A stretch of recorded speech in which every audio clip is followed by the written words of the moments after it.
ਦੇਸ਼ਾਂ ਵਿਦੇਸ਼ਾਂ ਦੇ ਵਿੱਚ ਵਸਦੀਆਂ ਹੋਈਆਂ ਸਭ ਸੰਗਤਾਂ ਗੁਰੂ ਨਾਨਕ ਨਾਮ ਲੇਵਾ, ਸਭ ਸਿੱਖਾਂ ਨੂੰ, ਸਭ ਸੰਗਤਾਂ ਨੂੰ, ਸਭ ਖਾਲਸਿਆਂ ਨੂੰ, ਸਭ ਜਥੇਦਾਰਾਂ ਨੂੰ, ਸਭ ਸੰਤਾਂ ਮਹਾਂਪੁਰਸ਼ਾਂ ਨੂੰ, ਸਭ ਰਾਗੀ ਸਿੰਘਾਂ ਨੂੰ, ਸਭ ਢਾਡੀ ਸਿੰਘਾਂ ਨੂੰ ਅਤੇ ਸਭ ਕਿਰਤੀ ਸਿੱਖਾਂ ਨੂੰ, ਸਾਰਿਆਂ ਨੂੰ ਵਾਹਿਗੁਰੂ ਜੀ ਕਾ ਖਾਲਸਾ, ਵਾਹਿਗੁਰੂ ਜੀ ਕੀ ਫਤਿਹ।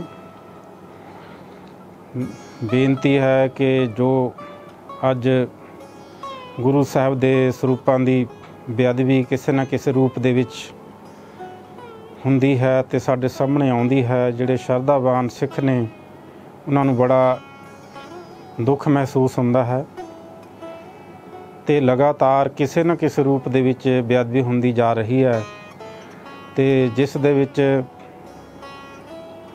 ਕੋਈ ਹੱਲ ਇਸ ਦਾ ਨਹੀਂ ਨਿਕਲ ਰਿਹਾ। ਜਥੇਦਾਰ ਸਾਹਿਬਾਨ ਜੋ ਹਨ, ਤਖਤ ਸਾਹਿਬਾਨਾਂ ਦੇ ਜਾਂ ਪ੍ਰਧਾਨ ਸਾਹਿਬ ਨੇ, ਸੰਤ ਮਹਾਂਪੁਰਸ਼ ਨੇ, ਨਿਹੰਗ ਸਿੰਘ ਜਥੇਬੰਦੀਆਂ ਦੇ ਜਥੇਦਾਰ ਨੇ ਜਾਂ ਰਾਜਨੀਤਿਕ ਆਗੂ ਨੇ, ਸਭ ਨੂੰ ਬੈਠ ਕੇ ਇਹਨਾਂ ਦਾ ਕੋਈ ਨਾ ਕੋਈ ਹੱਲ ਜ਼ਰੂਰ ਕੱਢਣਾ ਚਾਹੀਦਾ ਹੈ ਅਤੇ ਜਿਸ ਦੇ ਨਾਲ ਗੁਰੂ ਮਹਾਰਾਜਿਆਂ ਦੀ ਨਿੱਤ ਨਵੀਂ ਕੋਈ ਨਾ ਕੋਈ ਕਿਸੇ ਰੂਪ ਦੇ ਵਿੱਚ ਬੇਅਦਬੀ ਜੋ ਸਾਹਮਣੇ ਆਉਂਦੀ ਹੈ ਤਾਂ ਬੜਾ ਭਾਰਾ ਹੀ ਜਿਹੜਾ ਦੁੱਖ ਹੁੰਦਾ ਜਦੋਂ ਅਸੀਂ ਗੁਰੂ ਗ੍ਰੰਥ ਸਾਹਿਬ ਮਹਾਰਾਜ ਜੀਆਂ ਨੂੰ ਦਸਾਂ ਪਾਤਸ਼ਾਹਾਂ ਦੀ ਜਗਦੀ ਜੋਤ ਮੰਨਣ ਵਾਲੇ ਹਾਂ ਅਤੇ ਜੇ ਸਾਡੇ ਅੱਖਾਂ ਦੇ ਸਾਹਮਣੇ ਗੁਰੂ ਗ੍ਰੰਥ ਸਾਹਿਬ ਮਹਾਰਾਜ ਜੀਆਂ ਦੀ ਨਰਾਦਰੀ ਹੋਵੇਗੀ, ਬਾਣੀ ਦੀ ਬੇਅਦਬੀ ਹੋਵੇਗੀ ਤਾਂ ਫਿਰ ਅਸੀਂ ਕਾਹਦੇ ਸਿੱਖਾਂ, ਪੁਰਾਤਨ ਸਿੱਖਾਂ ਵੱਲ ਜੇ ਅਸੀਂ ਨਿਗਾਹ ਮਾਰੀਏ ਤਾਂ ਉਹਨਾਂ ਨੇ ਕਦੇ ਗੁਰ ਅਸਥਾਨ ਦੀ ਬੇਅਦਬੀ ਨਹੀਂ ਝੱਲੀ। ਹਰਿਮੰਦਰ ਸਾਹਿਬ, ਅੰਮ੍ਰਿਤ ਸਰੋਵਰ ਅਤੇ ਭਾਵੇਂ ਸ਼ਹੀਦੀਆਂ ਪਾਉਣੀਆਂ ਪਈਆਂ ਅਤੇ ਸਤਿਗੁਰਾਂ ਦੇ ਪਿੱਛੇ, ਸਤਿਗੁਰਾਂ ਦੇ ਪਾਵਨ ਸਰੀਰ ਦੀ ਸੇਵਾ, ਭਾਈ ਜੈਤਾ ਜੀ ਜਿਵੇਂ ਸੀਸ ਲੈ ਕੇ ਆਏ ਅਤੇ ਕਿੰਨੀਆਂ ਉਹਨਾਂ ਨੇ ਕੁਰਬਾਨੀਆਂ ਕੀਤੀਆਂ ਅਤੇ ਗੁਰੂ ਮਹਾਰਾਜ ਵਾਸਤੇ, ਦਸ਼ਮੇਸ਼ ਪਿਤਾ ਜੀ ਵਾਸਤੇ ਕਿੰਨੇ ਸਿੱਖਾਂ ਨੇ ਕੁਰਬਾਨੀਆਂ ਕੀਤੀਆਂ। ਛੇਵੇਂ ਪਾਤਸ਼ਾਹ ਵਾਸਤੇ, ਗੁਰੂ ਘਰ ਵਾਸਤੇ ਬਹੁਤ ਕੁਰਬਾਨੀਆਂ ਜਿਹੜੀਆਂ ਕੀਤੀਆਂ, ਆਪਣੇ ਤਨ ਮਨ ਧਨ ਲਾ ਦਿੱਤੇ, ਸੀਸ ਭੇਟ ਕਰ ਦਿੱਤੇ ਅਤੇ ਗੁਰੂ ਗ੍ਰੰਥ ਸਾਹਿਬ ਮਹਾਰਾਜ ਸਾਡੇ ਗੁਰੂ ਨੇ ਦਸਾਂ ਪਾਤਸ਼ਾਹਾਂ ਦੀ ਜਗਦੀ ਜੋਤ ਹੈ ਅਤੇ ਸਿੱਖਾਂ ਦੀ ਗਿਣਤੀ ਕਰੋੜਾਂ ਦੇ ਵਿੱਚ ਹੈ। ਦੇਸ਼ਾਂ ਵਿਦੇਸ਼ਾਂ ਦੇ ਵਿੱਚ ਸਿੱਖ ਸੰਗਤਾਂ ਵਸਦੀਆਂ ਹਨ ਅਤੇ ਲੱਖਾਂ ਦੀ ਤਾਦਾਦ ਦੇ ਵਿੱਚ ਗੁਰਦੁਆਰੇ ਸਾਹਿਬਾਨ ਹਨ, ਗੁਰੂ ਗ੍ਰੰਥ ਸਾਹਿਬ ਮਹਾਰਾਜ ਪ੍ਰਕਾਸ਼ਵਾਨ ਹਨ, ਕੀਰਤਨ ਹੁੰਦੇ ਹਨ, ਜਥੇਬੰਦੀਆਂ, ਸੰਸਥਾਵਾਂ, ਸਿੱਖ ਸਭ ਕੋਸ਼ਿਸ਼ ਕਰ ਰਹੇ ਹਨ ਗੁਰੂ ਦੇ ਨਾਲ ਜੁੜਨ ਦੀ, ਗੁਰੂ ਦੇ ਨਾਲ ਜੋੜਨ ਦੀ ਅਤੇ ਗੁਰੂ ਨੂੰ ਅਸੀਂ ਜਿਹੜਾ ਹੈ ਸਤਿਕਾਰਦੇ ਹਾਂ। ਗੁਰੂ ਸਾਡੀ ਜਿੰਦ ਜਾਨ ਹੈ ਅਤੇ ਪਰੰਤੂ ਕਰੋੜਾਂ ਦੀ ਗਿਣਤੀ ਦੇ ਵਿੱਚ ਜਿਹੜੇ ਹੈ ਸਿੱਖ ਹੋਣ ਦੇ ਬਾਵਜੂਦ ਵੀ ਜੇ ਕੋਈ ਬੇਅਦਬੀ ਹੁੰਦੀ ਹੈ ਫਿਰ ਅਸੀਂ ਜੋ ਪਾਠ ਨਿਤਨੇਮ, ਬਾਣੀ ਦਾ ਸਤਿਕਾਰ, ਗੁਰੂ ਗ੍ਰੰਥ ਸਾਹਿਬ ਮਹਾਰਾਜ ਦਾ ਸਤਿਕਾਰ, ਨਗਰ ਕੀਰਤਨ ਕਰਦੇ ਹਾਂ। ਫਿਰ ਉਹ ਕਿਉਂ, ਜੇ ਗੁਰੂ ਗ੍ਰੰਥ ਸਾਹਿਬ ਮਹਾਰਾਜ ਦੀ ਬੇਅਦਬੀ ਹੁੰਦੀ ਹੈ ਫਿਰ ਜੋ ਅਸੀਂ ਭਜਨ ਪਾਠ, ਸੇਵਾ ਸਿਮਰਨ ਕਰਦੇ ਹਾਂ ਫਿਰ ਗੁਰੂ ਨੂੰ ਉਹ ਕਿਵੇਂ ਪ੍ਰਵਾਨ ਹੋਵੇਗਾ। ਸੋ ਇਸ ਕਰਕੇ ਜੋ ਇਹ ਦੁਖਦਾਇਕ ਅਸਹਿ ਘਟਨਾਵਾਂ ਵਾਪਰਦੀਆਂ ਹਨ ਅਤੇ ਇਹਨਾਂ ਵਾਸਤੇ ਜਿਹੜਾ ਹੈ ਸਭ ਖਾਲਸੇ ਪੰਥ ਨੂੰ, ਸਿੱਖ ਸੰਸਥਾਵਾਂ ਨੂੰ ਸੋਚਣਾ ਚਾਹੀਦਾ। ਜੋ ਵੀ ਜਥੇਬੰਦੀਆਂ ਗੁਰੂ ਮਹਾਰਾਜ ਦੇ, ਗੁਰੂ ਗ੍ਰੰਥ ਸਾਹਿਬ ਮਹਾਰਾਜ ਦੇ ਸਤਿਕਾਰ ਵਾਸਤੇ ਕੰਮ ਕਰ ਰਹੀਆਂ ਨੇ ਉਹ ਬਹੁਤ ਹੀ ਧੰਨਤਾ ਦੇ ਯੋਗ ਨੇ। ਜੋ ਕੋਈ ਵੀ ਸਿੱਖ ਇਹ ਕਾਰਜ ਕਰਦਾ ਹੈ ਗੁਰੂ ਸਾਹਿਬ ਦੇ ਸਤਿਕਾਰ ਵਾਸਤੇ ਕਰਦਾ ਹੈ, ਬਾਣੀ ਦੇ ਸਤਿਕਾਰ ਦੇ ਲਈ ਕਰਦਾ ਹੈ। ਪੁਰਾਤਨ ਸਿੱਖ ਵੀ ਜਿਹੜੇ ਹਨ ਗੁਰੂ ਘਰ ਦੇ ਲਈ, ਗੁਰੂ ਅਸਥਾਨਾਂ ਦੇ ਲਈ ਜਿਹੜੇ ਹਨ ਸ਼ਹੀਦੀਆਂ ਤੱਕ ਪਾਉਂਦੇ ਆਏ ਹਨ, ਸੋ ਕੁਰਬਾਨੀਆਂ ਕਰਦੇ ਤੱਕ ਆਏ ਹਨ। ਸੋ ਗੁਰੂ ਗ੍ਰੰਥ ਸਾਹਿਬ ਮਹਾਰਾਜ ਜੀ ਦੇ ਇਹੋ ਜਿਹੇ ਸਮੇਂ ਦੇ ਵਿੱਚ ਜਿਹੜਾ ਹੈ ਬੇਅਦਬੀਆਂ ਦਾ ਹੋਣਾ, ਕਦੇ ਗੁਰੂ ਮਹਾਰਾਜ ਦੇ ਸਰੂਪ ਗੁੰਮ ਹੋ ਜਾਣੇ, ਇੱਕ ਜੋ ਕਿ ਸ਼੍ਰੋਮਣੀ ਕਮੇਟੀ ਬੜੀਆਂ ਕੁਰਬਾਨੀਆਂ ਦੇ ਨਾਲ ਜਿਹੜੀਆਂ ਹੋਂਦ ਦੇ ਵਿੱਚ ਆਈ, ਸਿੱਖਾਂ ਨੇ ਬੜੀਆਂ ਕੁਰਬਾਨੀਆਂ ਕੀਤੀਆਂ। ਜੇ ਸ਼੍ਰੋਮਣੀ ਕਮੇਟੀ ਦੇ ਵਿੱਚ ਹੀ ਇਸ ਤਰ੍ਹਾਂ ਦੀਆਂ ਘਟਨਾਵਾਂ, ਕਦੇ ਸਰੂਪ ਗੁੰਮ ਹੋ ਗਏ, ਕਦੇ ਕੁਛ ਹੋ ਗਿਆ, ਕਦੇ ਕੁਛ ਹੋ ਗਿਆ, ਤਾਂ ਇਹਦੇ ਨਾਲੋਂ ਫਿਰ ਜਿਹੜੀ ਹੈ ਨਿੰਮੋ ਚੋਣੇ ਵਾਲੀ ਜਿਹੜੀ ਗੱਲ ਹੋਰ ਕੀ ਹੋ ਸਕਦੀ ਹੈ ਸਾਡੇ ਲਈ। ਸੋ ਇਸ ਕਰਕੇ ਸਭ ਨੂੰ, ਜਿੱਥੇ ਹਰ ਸਿੱਖ ਨੂੰ ਇਹ ਸੋਚਣਾ ਚਾਹੀਦਾ, ਸਾਨੂੰ ਕੋਸ਼ਿਸ਼ ਕਰਨੀ ਚਾਹੀਦੀ ਹੈ। ਦਾਸ ਜਥਾ ਤੋਵਣ ਟੱਕੀ ਸਾਹਿਬ ਬਹੁਤ ਲੰਮੇ ਸਮੇਂ ਤਕਰੀਬਨ 1996 ਤੋਂ ਬਾਬਾ ਬੁੱਢਾ ਜੀ ਗ੍ਰੰਥੀ ਸਭਾ ਬਣਾ ਕੇ ਗੁਰੂ ਗ੍ਰੰਥ ਸਾਹਿਬ ਮਹਾਰਾਜ ਦੇ ਸਤਿਕਾਰ ਦੇ ਲਈ ਕੰਮ ਕਰਦੇ ਹਨ, ਕੋਸ਼ਿਸ਼ ਕਰਦੇ ਹਨ। ਗ੍ਰੰਥੀ ਸਿੰਘ, ਪਾਠੀ ਸਿੰਘਾਂ ਦੀਆਂ ਮੀਟਿੰਗਾਂ ਸੱਦ ਕੇ ਵੀ ਅਤੇ ਪ੍ਰਚਾਰ ਦੁਆਰਾ ਵੀ ਕੋਸ਼ਿਸ਼ ਕਰਦੇ ਹਾਂ। ਸੋ ਇਸ ਦੇ ਜੋ ਵੀ ਕਾਰਨ ਹਨ ਉਹਨਾਂ ਨੂੰ ਜਿਹੜਾ ਹੈਗਾ ਵਾਚਣਾ ਚਾਹੀਦਾ ਤੇ ਇੱਕ ਨਾਮ ਦੀਆਂ ਹੀ ਕਮੇਟੀਆਂ ਤੇ ਨਾਮ ਦੀਆਂ ਮੀਟਿੰਗਾਂ ਨਹੀਂ ਹੋਣੀਆਂ ਚਾਹੀਦੀਆਂ। ਕੁਛ ਨਾ ਕੁਛ ਜਿਹੜੇ ਹੱਲ ਉਸ ਦੇ ਜਾਂ ਕਦਮ ਜਿਹੜੇ ਹਨ ਉਹ ਜਿਹੇ ਉਠਾਉਣੇ ਚਾਹੀਦੇ ਹਨ, ਜਿਸ ਦੇ ਨਾਲ ਇਹਨਾਂ ਨੂੰ ਜਿਹੜੀ ਹੈ ਠੱਲ ਪੈ ਸਕੇ। ਇਸ ਤਰ੍ਹਾਂ ਦੀ ਘਟਨਾ ਜਿਹੜੀ ਹੈ ਕਦੇ ਨਾ ਹੋਵੇ।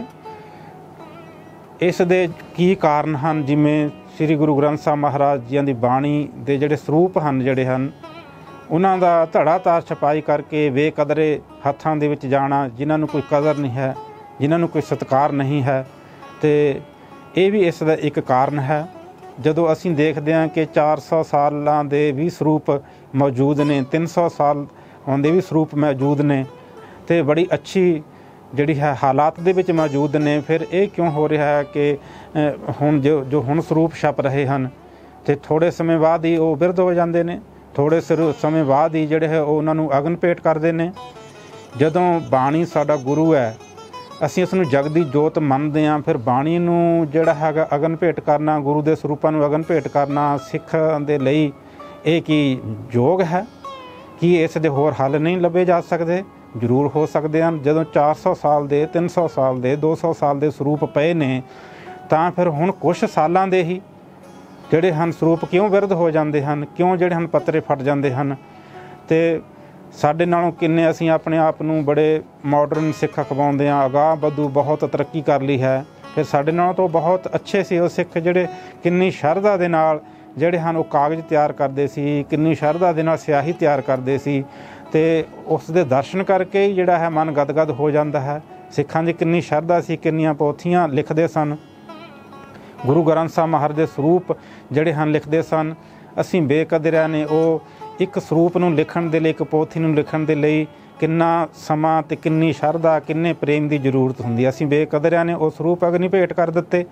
ਲੜੀਵਾਰ ਸਰੂਪ ਜਾਣ ਕੇ ਵੀ ਅਸੀਂ ਜਿਹੜੇ ਹਨ ਪੜ੍ਹ ਨਹੀਂ ਸਕਦੇ, ਜਾਂ ਉਸ ਤੋਂ ਅਣਜਾਣ ਹੋਣ ਕਰਕੇ ਕਿਸੇ ਵੀ ਗ੍ਰੰਥ ਪੋਥੀ ਨੂੰ ਆਮ ਵੀ ਜਿਹੜਾ ਹੈਗਾ ਇਹ ਕਾਨੂੰਨ ਨਹੀਂ ਹੈ ਕਿ ਉਸ ਨੂੰ ਜਿਹੜਾ ਹੈਗਾ ਵੀ ਅਗਨ ਭੇਟ ਕੀਤਾ ਜਾ ਸਕੇ। ਇੱਕ ਇਹ ਸੰਸਾਰ ਦਾ ਜਿਹੜਾ ਹੈ, ਕੌਮਾਂ ਦਾ ਇੱਕ ਵਿਰਸਾ ਹੈ, ਸਰਮਾਇਆ ਹੈ, ਜਿਸ ਨੂੰ ਕਦੇ ਵੀ ਅਗਨ ਭੇਟ ਨਹੀਂ ਕਰਨਾ ਚਾਹੀਦਾ। ਬਾਣੀ ਸਾਡਾ ਗੁਰੂ ਹੈ। ਜਦੋਂ ਅਸੀਂ ਜਗ ਦੀ ਜੋਤ ਮੰਨਦੇ ਹਾਂ ਅਤੇ ਫਿਰ ਇਹ ਕਿਉਂ ਜਿਹੜੀ ਹੈ ਲੋੜ ਪਵੇ? ਸੋ ਇਸ ਦਾ ਕਾਰਨ ਇਹ ਵੀ ਹੈ ਕਿ ਅਸੀਂ ਆਪਣੇ ਗੁਰੂ ਦਾ ਹੀ ਵਪਾਰ ਕਰ ਰਹੇ ਹਾਂ। ਜਦੋਂ ਸਾਡੇ ਗੁਰੂ ਨੇ, ਗੁਰੂ ਦੇ ਪੈਸੇ ਵਟਣੇ, ਗੁਰੂ ਦਾ ਵਪਾਰ ਕਰਨਾ, ਇਹ ਬਹੁਤ ਹੀ ਇੱਕ ਘਿਨਾਉਣੀ ਗੱਲ ਹੈ ਜੋ ਬੰਦ ਹੋਣੀ ਚਾਹੀਦੀ ਹੈ।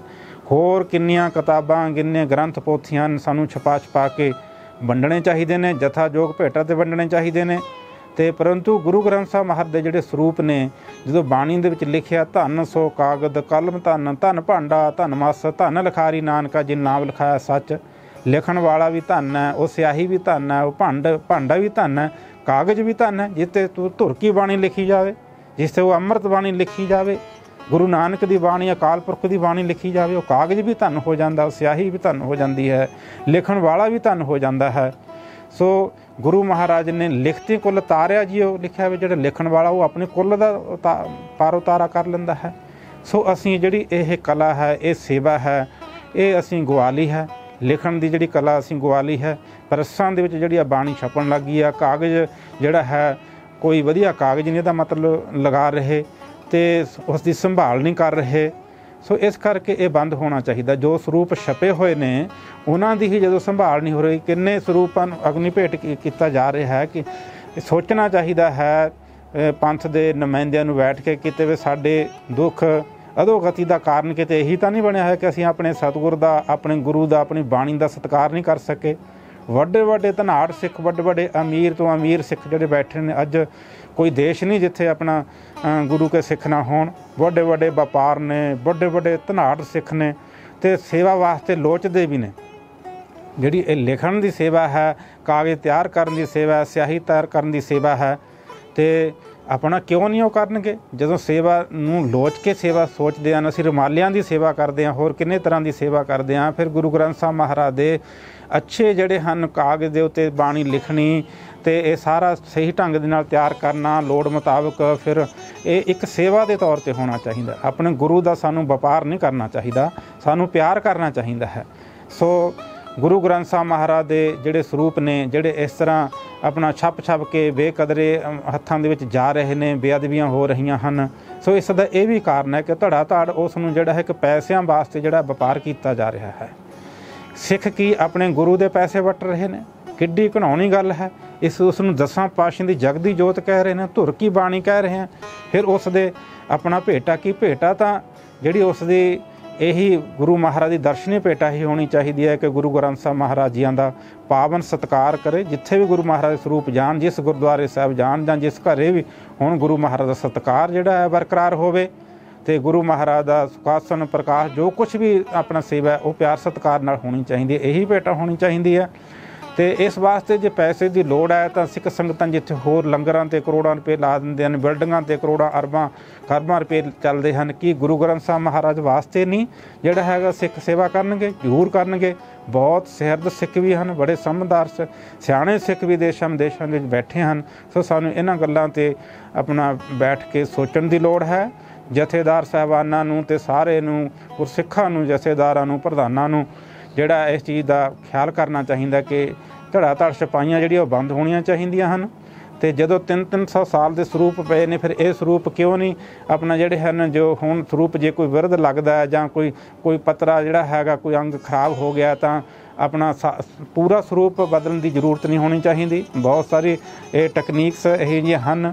ਹਜ਼ਾਰਾਂ ਸਾਲ ਦੇ ਗ੍ਰੰਥ ਪੋਥੀਆਂ ਵੀ ਪਈਆਂ ਹਨ, 500 ਸਾਲ ਦੇ ਗ੍ਰੰਥ ਪੋਥੀਆਂ ਵੀ ਪਈਆਂ ਹਨ, ਬੜੀ ਅੱਛੀ ਆਪਣਾ ਹਾਲਾਤ ਦੇ ਵਿੱਚ ਪਈਆਂ ਹਨ। ਅਤੇ ਹੁਣ ਇਹੋ ਜਿਹੀ ਟੈਕਨੀਕ ਹੈ ਕਿ ਉਹਨਾਂ ਆਪਣਾ ਗ੍ਰੰਥ ਪੋਥੀਆਂ ਨੂੰ ਸੰਭਾਲਣ ਦੀ ਆਪਣਾ ਜਿਹੜੀ ਹੈਗੀ ਟੈਕਨੀਕ ਹਨ। ਅਤੇ ਇਸ ਕਰਕੇ ਗੁਰੂ ਗ੍ਰੰਥ ਸਾਹਿਬ ਮਹਾਰਾਜ ਦੇ ਸਰੂਪ ਜਿਹੜੇ ਹਨ ਧੜਾ ਧੜ ਛਪਵਾਈਆਂ ਬੰਦ ਕਰਕੇ, ਵਪਾਰ ਬੰਦ ਕਰਕੇ, ਜਥੇਦਾਰ ਸਾਹਿਬਾਨਾਂ ਨੂੰ ਬੇਨਤੀ ਹੈ ਹੱਥ ਜੋੜ ਕੇ, ਜੋ ਵੀ ਜਥੇਬੰਦੀਆਂ ਸੇਵਾ ਕਰ ਰਹੀਆਂ ਹਨ ਬਹੁਤ ਧੰਨਤਾ ਦੇ ਯੋਗ ਹਨ।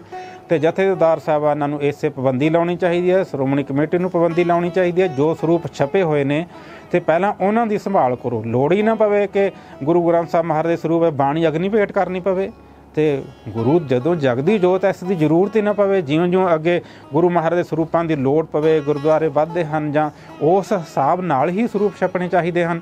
ਅਤੇ ਇਸ ਕਰਕੇ ਜੇ ਗੁਰਦੁਆਰਾ ਸਾਹਿਬਾਨ ਦੇ ਵਿੱਚ ਵੀ ਜਿੰਨੇ ਸਰੂਪਾਂ ਦੀ ਜ਼ਰੂਰਤ ਹੋਵੇ ਉਨੇ ਸਰੂਪ ਹੋਣ। ਅਤੇ ਅੱਜ ਜਿਹੜਾ ਹੈ ਸਾਰਾ ਕੁਛ ਕੰਪਿਊਟਰਾਈਜ਼ ਹੋ ਸਕਦਾ ਹੈ ਅਤੇ ਬਹੁਤ ਢੰਗ ਤਰੀਕੇ ਵਿਗਿਆਨਕ ਵੀ ਆ ਗਏ ਹਨ।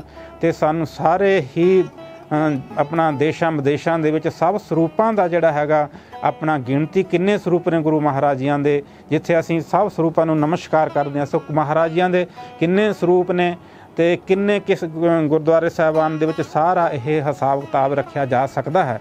ਅਤੇ ਸਭ ਨਗਰਾਂ ਦੇ ਵਿੱਚ, ਪਿੰਡਾਂ ਦੇ ਵਿੱਚ, ਇਲਾਕਿਆਂ ਦੇ ਵਿੱਚ, ਦੇਸ਼ਾਂ ਵਿਦੇਸ਼ਾਂ ਦੇ ਵਿੱਚ ਸ਼੍ਰੋਮਣੀ ਕਮੇਟੀ ਜਾਂ ਹੋਰ ਜਥੇਬੰਦੀਆਂ ਜੇ ਇਸ ਵੱਡੀ ਸੇਵਾ ਨੂੰ ਆਪਣੇ ਹੱਥ ਦੇ ਵਿੱਚ ਲੈਣ ਅਤੇ ਇਸ ਆਪਣਾ ਵੱਡੀ ਸੇਵਾ ਵਾਸਤੇ ਅੱਗੇ ਆਉਣ ਤਾਂ ਇਹ ਬਹੁਤ ਹੀ ਉੱਤਮ ਸੇਵਾ ਹੈ। ਅਤੇ ਜਿਹਦੇ ਨਾਲ ਅਸੀਂ ਆਪਣੇ ਸਤਿਗੁਰ ਦੀ ਸੇਵਾ ਕਰਕੇ, ਸਤਿਗੁਰ ਕੀ ਸੇਵਾ ਸਫਲ ਹੈ, ਕਿਉਂਕਿ ਸਤਿਗੁਰ ਦੀ ਤਾਂ ਸੇਵਾ ਹੋਣੀ ਚਾਹੀਦੀ ਹੈ, ਸਤਿਗੁਰ ਦਾ ਵਪਾਰ ਨਹੀਂ ਹੋਣਾ ਚਾਹੀਦਾ। ਅਤੇ ਇਹ ਕਿਵੇਂ ਹੋ ਸਕਦਾ ਹੈ ਗੁਰੂ ਨਾਨਕ ਪਾਤਸ਼ਾਹ ਦਾ ਕੋਈ ਦੇਹ ਦਾ ਕੋਈ ਵਪਾਰ ਕਰਦਾ ਹੋਵੇ, ਦਸ਼ਮੇਸ਼ ਪਿਤਾ ਦੀ ਦੇਹ ਦਾ ਕੋਈ ਵਪਾਰ ਕਰਦਾ ਹੋਵੇ, ਉਹਨਾਂ ਦੇ ਸਰੀਰ ਦਾ, ਉਹਨਾਂ ਦੀ ਬਾਣੀ ਦਾ, ਜਾਂ ਸਿੱਖ ਨੇ ਕਿਸੇ ਨੇ ਕੋਈ ਵਪਾਰ ਕੀਤਾ ਹੋਵੇ, ਕਦਾਚਿਤ ਵੀ ਐਸਾ ਨਹੀਂ ਆਉਂਦਾ। ਫਿਰ ਅਸੀਂ ਕਿਹੋ ਜਿਹੇ ਸਿੱਖ ਬਣ ਗਿਆ ਕਿ ਅਸੀਂ ਬਾਣੀ ਦਾ ਵਪਾਰ ਕਰ ਰਹੇ ਹਾਂ, ਅਸੀਂ ਗੁਰੂ ਦੇ ਸਰੂਪ ਦਾ ਜਿਹੜਾ ਹੈ ਦੇਹ ਦਾ ਵਪਾਰ ਕਰ ਰਹੇ ਹਾਂ। ਸੋ ਇਹ ਬੰਦ ਹੋਣਾ ਚਾਹੀਦਾ। ਧੜਾ ਧੜ ਜਿਹੜੀ ਛਪਵਾਈ ਹੈ ਉਹ ਬੰਦ ਹੋਣੀ ਚਾਹੀਦੀ ਹੈ। ਸ਼੍ਰੋਮਣੀ ਕਮੇਟੀ ਨੂੰ ਆਪਣੇ ਹੱਥਾਂ ਦੇ ਵਿੱਚ ਇਸ ਚੀਜ਼ ਨੂੰ ਲੈਣਾ ਚਾਹੀਦਾ ਹੈ। ਅਤੇ ਜੇ ਸ਼੍ਰੋਮਣੀ ਕਮੇਟੀ ਦੇ ਵਿੱਚ ਹੀ ਖੁਦ ਹੀ ਜਿਹੜਾ ਹੈਗਾ ਇਸ ਤਰ੍ਹਾਂ ਦੀਆਂ ਗੱਲਾਂ ਹੋ ਰਹੀਆਂ ਨੇ, ਉੱਥੇ ਹੀ ਆਪਣਾ ਸਰੂਪ ਗੁੰਮ ਹੋ ਰਹੇ ਨੇ, ਕੋਈ ਹਿਸਾਬ ਕਿਤਾਬ ਨਹੀਂ ਹੈ, ਇਹ ਵੀ ਬਹੁਤ ਹੀ ਦੁੱਖ ਵਾਲੀ ਗੱਲ ਹੈ ਕਿ ਜਿਨ੍ਹਾਂ ਤੋਂ ਇਹ ਆਸ ਰੱਖਦੀ ਹੈ ਕੌਮ ਕਿ ਗੁਰਦੁਆਰੇ ਸਾਹਿਬਾਨਾਂ ਦੀ ਸੰਭਾਲ ਅਤੇ ਅਸਥਾਨਾਂ ਦੀ ਸੰਭਾਲ ਦੇ ਉਹ ਪ੍ਰਬੰਧਕ ਹਨ, ਜੇ ਪ੍ਰਬੰਧਕ ਹੀ ਇਸ ਦੇ ਵਿੱਚ ਅਣਗਹਿਲੀ ਕਰ ਰਹੇ ਹਨ ਤਾਂ ਇਹ ਬਹੁਤ ਹੀ ਦੁਖਦਾਈ ਵਾਲੀ ਗੱਲ ਹੈ। ਸ਼੍ਰੋਮਣੀ ਕਮੇਟੀ ਦੇ ਵਿੱਚ ਉਹਨਾਂ ਨੂੰ ਹੀ ਸੇਵਾ ਮਿਲਣੀ ਚਾਹੀਦੀ ਹੈ ਅਤੇ ਜਿਨ੍ਹਾਂ ਦੇ ਮਨ ਦੇ ਵਿੱਚ ਸ਼ਰਧਾ ਹੈ, ਵਿਸ਼ਵਾਸ ਹੈ, ਪ੍ਰੇਮ ਹੈ, ਅਤੇ ਸਿਰਫ ਪੈਸੇ ਨੂੰ ਹੀ ਮੁੱਖ ਰੱਖਣਾ ਨਹੀਂ ਚਾਹੀਦਾ। ਅਤੇ ਗੁਰੂ ਦੀ ਸੇਵਾ ਨੂੰ ਮੁੱਖ ਰੱਖ ਕੇ ਜੇ ਆਪਣਾ ਸ਼੍ਰੋਮਣੀ ਕਮੇਟੀ ਦੇ ਵਿੱਚ ਜਿਹੜੇ ਮੁਲਾਜ਼ਮਾਤ ਹਨ ਇਸ ਤਰ੍ਹਾਂ ਹੋਣਗੇ, ਬਹੁਤ ਹੁਣ ਵੀ ਹਨ, ਅਤੇ ਤਾਂ ਫਿਰ ਜਿਹੜਾ ਹੈਗਾ ਕਾਫੀ ਇਹਦੇ ਵਿੱਚ ਸੁਧਾਰ ਲਿਆਂਦਾ ਜਾ ਸਕਦਾ ਹੈ। ਸੋ ਇਸ ਕਰਕੇ ਸਭ ਦੇਸ਼ਾਂ ਵਿੱਚ ਵਸਦੇ ਸਿੱਖਾਂ ਨੂੰ ਇਹ ਬੇਨਤੀ ਆ, ਉਹ ਇਕਮੁੱਠ ਹੋਈਏ। ਸਭ ਤੋਂ ਪਹਿਲਾਂ ਗੁਰੂ ਗ੍ਰੰਥ ਸਾਹਿਬ ਮਹਾਰਾਜ ਦੇ ਸਤਿਕਾਰ ਨੂੰ ਜਿਹੜਾ ਹੈ ਅਸੀਂ ਕਾਇਮ ਰੱਖੀਏ। ਦਾਸ ਜਿਹੜੇ ਹਨ ਕਾਫੀ ਸਮੇਂ ਤੋਂ ਆਪਣਾ ਜੋ ਰਾਜਨੀਤਿਕ ਲੀਡਰ ਸਾਹਿਬਾਨ ਹਨ, ਧਾਰਮਿਕ ਲੀਡਰ ਸਾਹਿਬਾਨ ਹਨ, ਉਹਨਾਂ ਨੂੰ ਅੱਜ ਤੋਂ ਨਹੀਂ 99 ਤੋਂ ਪਹਿਲਾਂ ਤੋਂ ਹੀ ਬੇਨਤੀ ਕਰਦੇ ਆ ਰਹੇ ਹਾਂ ਕਿ ਅਸੀਂ ਸਭ ਨਾਲੋਂ ਵੱਡੀ ਸੇਵਾ, ਪਹਿਲੀ ਸੇਵਾ ਆਪਣੀ ਇਹ ਹੋਣੀ ਚਾਹੀਦੀ ਹੈ ਕਿ ਅਸੀਂ ਗੁਰੂ ਮਹਾਰਾਜ ਜੀਆਂ ਦਾ ਸਤਿਕਾਰ ਨੂੰ ਕਾਇਮ ਕਰੀਏ, ਕਾਇਮ ਰੱਖੀਏ। ਤੇ ਜੇ ਆਪਣੇ ਗੁਰੂ ਦਾ ਸਤਿਕਾਰ ਹੋ ਗਿਆ, ਸਹੀ ਸੇਵਾ ਹੋ ਗਈ, ਫਿਰ ਸਿੱਖ ਕੌਮ ਦਾ ਵੀ ਚੜ੍ਹਦੀ ਕਲਾ ਹੀ ਹੋਵੇਗੀ। ਸੋ ਇਸ ਕਰਕੇ ਪਰੰਤੂ ਇਸ ਦੇ ਵਿੱਚ ਅਸੀਂ ਸਾਰੇ ਹੀ ਗੁਨਾਹਗਾਰ ਵੀ ਹਾਂ ਤੇ ਅਸੀਂ ਇਸ ਦੇ ਵਿੱਚ ਕਾਮਯਾਬ ਨਹੀਂ ਹੋ ਸਕੇ। ਅੱਜ ਤੱਕ ਵੀ ਸਿੱਖ ਕਿੰਨੀ ਗਿਣਤੀ ਵੱਧ ਗਈ ਹੈ, ਕਿੰਨੇ ਵਪਾਰ ਵੱਧ ਗਏ ਹਨ ਤੇ ਕਿੱਡੇ ਆਸਥਾਨ ਬਣੇ ਹੋਏ ਨੇ, ਕਿੱਡੇ ਡੇਰੇ ਵੀ ਬਣੇ ਹੋਏ ਨੇ, ਕਿੱਡੇ ਪ੍ਰਚਾਰਕ ਵੀ ਹਨ, ਪਰੰਤੂ ਇਸ ਦੇ ਵਿੱਚ ਅਸੀਂ ਕਾਮਯਾਬ ਨਹੀਂ ਹੋ ਸਕੇ ਕਿ ਅਸੀਂ ਆਪਣੇ ਸਤਿਗੁਰ ਦੇ ਸਤਿਕਾਰ ਨੂੰ ਹੀ ਜਿਹੜਾ ਹੈ ਕਾਇਮ ਕੀਤਾ ਹੋਵੇ। ਬਹੁਤ ਸਾਰੀਆਂ ਘਟਨਾਵਾਂ, ਬਹੁਤ ਸਾਰੀਆਂ ਬੇਅਦਬੀਆਂ ਅਜੇ ਵੀ ਵਾਪਰ ਰਹੀਆਂ ਹਨ। ਸਿੱਖ ਕੌਮ ਨੂੰ, ਹਰ ਬੱਚੇ ਨੂੰ ਜਿਹੜਾ ਹੈ ਇਸ ਵਾਸਤੇ ਸੁਚੇਤ ਹੋਣਾ ਚਾਹੀਦਾ। ਸਿੱਖ ਕੌਮ ਇੱਕ ਸੰਸਾਰ ਦੀ ਉਹ ਕੌਮ ਹੈ ਜਿਸ ਦੇ ਕੋਲ ਜੁਗੋ ਜੁਗ ਅਟਲ ਗੁਰੂ ਹੈ। ਇਹ ਨਹੀਂ ਵੀ ਕੁਝ ਸਮੇਂ ਬਾਅਦ ਜਿਹੜਾ ਗੁਰੂ ਹੋ ਕੇ ਚਲਿਆ ਗਿਆ, ਪਰੰਤੂ ਜੁਗੋ ਜੁਗ ਅਟਲ ਗੁਰੂ ਜਿਹੜੇ ਹਨ ਖਾਲਸਾ ਕੌਮ ਨੂੰ, ਸਿੱਖ ਕੌਮ ਨੂੰ ਪ੍ਰਾਪਤ ਹਨ। ਸੋ ਇਸ ਕਰਕੇ ਜਿਨ ਨਾਨਕ ਸਤਿਗੁਰ ਪੂਜਿਆ ਤਿਨ ਹਰ ਪੂਜ ਕਰਾਵਾਂ ਦੇ ਮਹਾਂਵਾਕਾਂ ਅਨੁਸਾਰ ਸਾਨੂੰ ਸਤਿਗੁਰ ਦੀ ਸੇਵਾ ਜਿਹੜੀ ਹੈ, ਸੇਵਾ ਸੰਭਾਲ ਹੈ। ਜਿੱਥੇ ਅਸੀਂ ਗੁਰਦੁਆਰਿਆਂ ਦੀ ਸੇਵਾ ਸੰਭਾਲ ਮੰਗਦੇ ਹਾਂ ਅਰਦਾਸ ਵਿੱਚ, ਇਹ ਸਤਿਗੁਰੂ ਗੁਰਦੁਆਰੇ ਸੇਵਾ ਸੰਭਾਲ ਖਾਲਸਾ ਜੀ ਨੂੰ ਬਖਸ਼ੋ। ਤੇ ਗੁਰੂ ਗ੍ਰੰਥ ਸਾਹਿਬ ਮਹਾਰਾਜ ਜੀਆਂ ਦੇ ਬਾਣੀ ਜੋ ਹੈ, ਤੇ ਕਿਉਂਕਿ ਗੁਰਦੁਆਰਾ ਵੀ ਤਾਂ ਹੀ ਹੈ ਜੇ ਗੁਰੂ ਗ੍ਰੰਥ ਸਾਹਿਬ ਮਹਾਰਾਜ ਨੇ, ਜੇ ਗੁਰੂ ਗ੍ਰੰਥ ਸਾਹਿਬ ਮਹਾਰਾਜ ਦੀ ਬਾਣੀ ਜਿੱਥੇ ਪ੍ਰਕਾਸ਼ਵਾਨ ਹੈ। ਸੋ ਇਸ ਕਰਕੇ ਫਿਰ ਗੁਰੂ ਮਹਾਰਾਜ ਜੀਆਂ ਦੇ ਸਰੂਪ ਬਾਣੀ, ਉਸ ਦੀ ਵੀ ਜੀ ਸੇਵਾ ਸੰਭਾਲ ਹੈ ਜੇ ਸਹੀ ਢੰਗ ਨਾਲ ਨਹੀਂ ਹੋ ਰਹੀ, ਕਿੱਥੇ ਕਮੀਆਂ ਹਨ ਤੇ ਉਹ ਸਾਨੂੰ ਬਚਣੀਆਂ ਚਾਹੀਦੀਆਂ ਨੇ, ਦੇਖਣੀਆਂ ਚਾਹੀਦੀਆਂ ਨੇ। ਸੋ ਧੜ ਸਰੂਪ ਜਿਹੜੇ ਆਪਣਾ ਇਸ ਤਰ੍ਹਾਂ ਛਪ ਕੇ ਬੇਅਦਬੀ ਹੋ ਰਹੀ ਹੈ ਤੇ ਬੇਕਦਰੀ ਹੋ ਰਹੀ ਹੈ, ਇਸ ਵੱਲ ਸਾਨੂੰ ਧਿਆਨ ਦੇਣਾ ਚਾਹੀਦਾ। ਜੇ ਅਸੀਂ ਗੁਰੂ ਗ੍ਰੰਥ ਸਾਹਿਬ ਮਹਾਰਾਜ ਨੂੰ ਜਾਗਤ ਜੋਤ ਮੰਨਦੇ ਹਨ ਤੇ ਆਪਣੇ ਪੂਰਨ ਸਤਿਗੁਰੂ ਮੰਨਦੇ ਹਾਂ, ਬਾਣੀ ਨੂੰ ਗੁਰੂ ਮੰਨਦੇ ਹਾਂ, ਬਾਣੀ ਗੁਰੂ ਹੈ ਬਾਣੀ, ਤੇ ਬਾਣੀ ਦਾ ਸਤਿਕਾਰ ਤਾਂ ਗੁਰੂ ਮਹਾਰਾਜ ਨੇ ਆਪਣੇ ਸਰੀਰਕ ਹੁੰਦਿਆਂ ਸਰੀਰ ਨਾਲੋਂ ਵੀ ਵੱਧ ਜਿਹੜਾ ਬਾਣੀ ਦਾ ਸਤਿਕਾਰ ਗੁਰੂ ਮਹਾਰਾਜ ਜੀ ਨੇ ਕਰਨਾ ਸਿਖਾਇਆ। ਸੋ ਇਸ ਕਰਕੇ ਸਾਰਿਆਂ ਨੂੰ ਬੇਨਤੀ ਕਰਦੇ ਹਾਂ ਕਿ ਸਾਰਿਆਂ ਗੁਰਸਿੱਖਾਂ ਦੇ ਜਥੇਦਾਰ ਸਾਹਿਬਾਨਾਂ ਦੇ ਚਰਨਾਂ ਦੇ ਵਿੱਚ ਕਿ ਆਓ ਸਾਨੂੰ ਇਸ ਚੀਜ਼ ਵੱਲ ਧਿਆਨ ਦੇਣਾ ਚਾਹੀਦਾ, ਜਿਸ ਦੇ ਨਾਲ ਕੋਈ ਵੀ ਇਹੋ ਜਿਹੀ ਘਟਨਾ ਨਾ ਵਾਪਰੇ। ਸਭ ਗੁਰਦੁਆਰੇ ਸਾਹਿਬਾਨਾਂ ਦੇ ਵਿੱਚ ਸਹੀ ਜਿਹੜਾ ਹੈਗਾ, ਜਿਵੇਂ ਵਾਇਰਸ ਵਗੈਰਾ, ਤਾਰਾਂ ਵਗੈਰਾ ਹੁੰਦੀਆਂ ਨੇ, ਉਹ ਸਾਰਾ ਸਹੀ ਹੋਣਾ ਚਾਹੀਦਾ ਹੈ। CCTV ਕੈਮਰੇ ਲੱਗੇ ਹੋਣੇ ਚਾਹੀਦੇ ਨੇ ਜਾਂ ਫਿਰ ਪਹਿਰੇ ਹੋਣੇ ਚਾਹੀਦੇ ਨੇ। ਸੋ ਇਸ ਕਰਕੇ ਇਹ ਜਿਹੜੀਆਂ ਘਟਨਾਵਾਂ ਨਾ ਹੋਣ, ਤੇ ਹੋ ਸਕਦਾ ਹੈ ਵੀ ਇਹੀ ਕਾਰਨ ਹੈ ਕਿ ਅਸੀਂ ਆਪਣੇ ਗੁਰੂ ਦਾ ਸਤਿਕਾਰ ਨਹੀਂ ਕਾਇਮ ਕਰ ਸਕੇ, ਕਿ ਸਾਡਾ ਸਤਿਕਾਰ ਜਿਹੜਾ ਹੈ ਕੌਮ ਦਾ ਨਹੀਂ ਜਿਹੜਾ ਹੋ ਸਕਿਆ। ਸੋ ਇਹ ਸਾਨੂੰ ਇਹ ਕੋਸ਼ਿਸ਼ਾਂ ਕਰਨੀਆਂ ਚਾਹੀਦੀਆਂ ਨੇ, ਇੰਨੀਆਂ ਬੇਨਤੀਆਂ ਪ੍ਰਵਾਨ ਕਰਨੀਆਂ। ਵਾਹਿਗੁਰੂ ਜੀ ਕਾ ਖਾਲਸਾ, ਵਾਹਿਗੁਰੂ ਜੀ ਕੀ ਫਤਿਹ।